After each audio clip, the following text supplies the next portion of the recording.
Good afternoon, everyone. Welcome to your Rangers Review News Bulletin on this Monday afternoon, the 2nd of March. How are we all doing?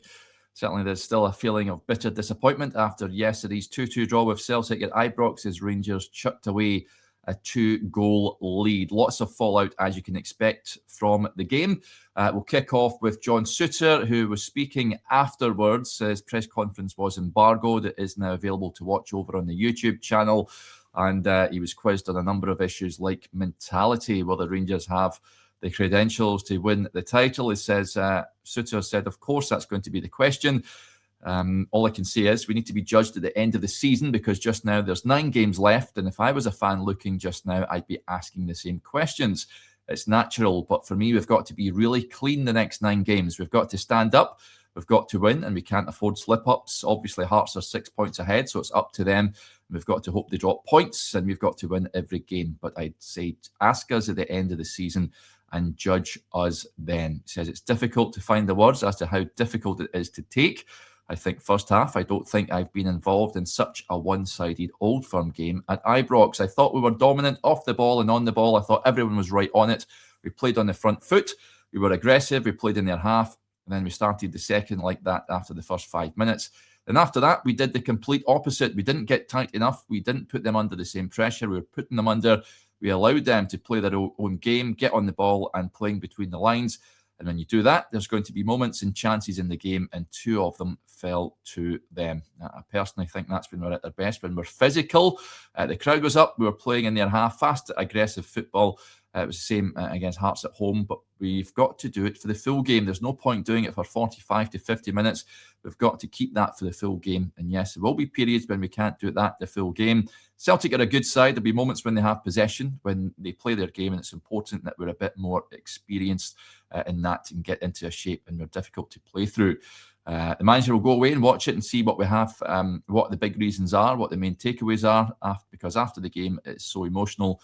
When you throw away 3 points like that, it's difficult to properly articulate what happened and look back and see why we gave up so much territory second half and why they had so much possession. Why have we allowed them to get into the game? I'm sure there'll be plenty of things we can look at, but just now, as you can imagine, it's high emotions in there and the boys are really frustrated.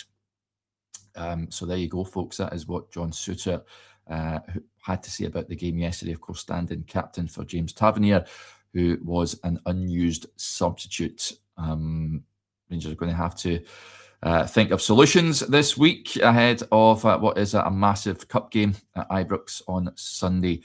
Let's just hope that they can right the wrongs and get over the line on Sunday that they were unable to do on yesterday, of course. This man here scored 2 fabulous goals. Ibrox Chermiti, the first, I've said it, I think it was one of the best Old Firm goals I have ever seen. Do let us know in the comments whether you disagree. I'm sure there have been plenty, certainly Rangers, spectacular goals. I know a good few that I've seen. I mean, Barry Mackay, Hampden, Bert Conterman, Screamer, Jamie Ness. We've had McCoist goals against Celtic, of course. The George Albert's double in the space of a week. Jonas Tern strike against them.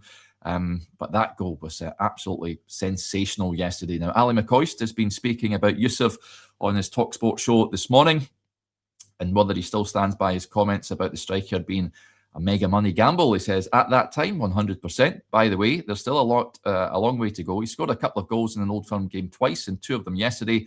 Particularly the first one were out of this world. But if you are to play up front for Glasgow Rangers, then you've got to score the only goal against Livingston.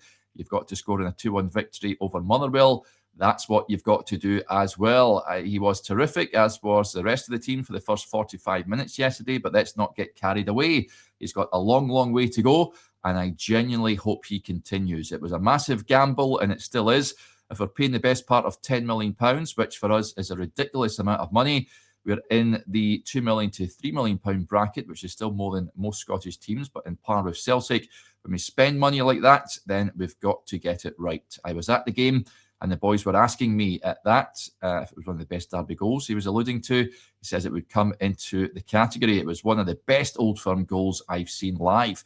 It was stunning technique, 2 great goals, but in terms of the first one, the athleticism, it was brilliant. Yeah, it certainly was, Ali. And it's just a shame that Rangers weren't able to get the win, because those 2 goals would be as regarded in high esteem as they really should be. So yeah, that's what's galling about it. Even the second one was fabulous technique, a little deft finish as well to poke the ball past Sinisalo. Certainly a big game player. Yousuf Chermiti has showed that this season.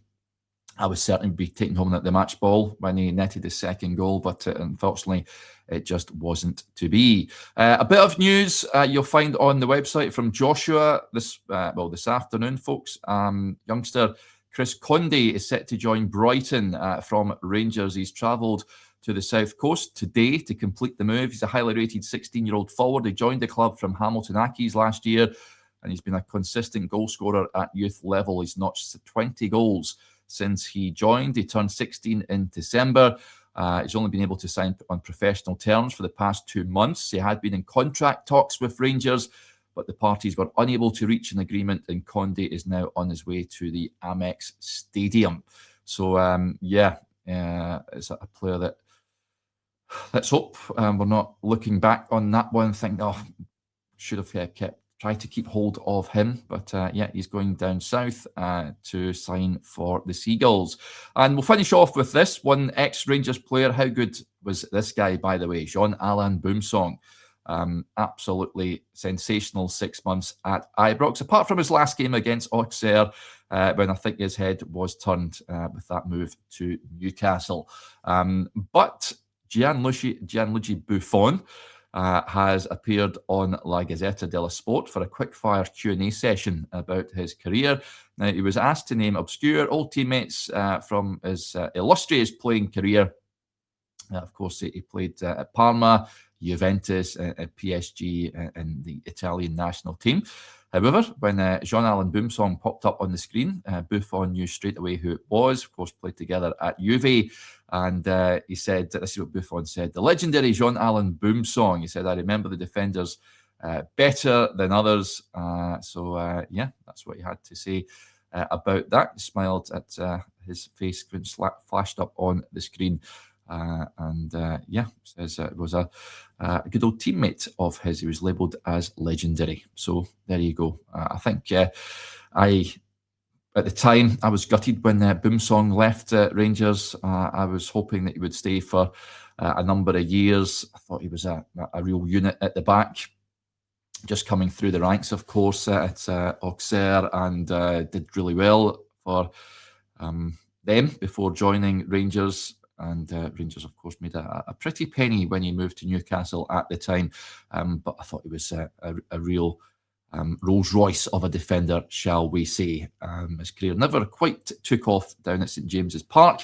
And Rangers, of course, reinvested that money they got in that New Year period, in that January transfer window. If you remember, folks, I think they brought in Sotirios Kyriakos, they brought in Thomas Buffel, and Barry Ferguson returned, and Rangers would go on and win the title in that famous helicopter Sunday game at Easter Road. But Gianluigi Buffon still holding Jean-Alain Boumsong in high regard. So there you go. Right, that will do us there. Thank you to you all for tuning in to today's afternoon bulletin, and thank you for your support to the channel. Remember, folks, if you've not subscribed to the Rangers Review YouTube channel, then please do so. You'll never miss a video when we go live. Tomorrow morning, I'll be joined by Chris, who's back on with me at 9:30 on the briefing. So we hope you can join us for that. In the meantime, enjoy the rest of your Monday, whatever you're doing, and we'll chat again soon. Bye for now.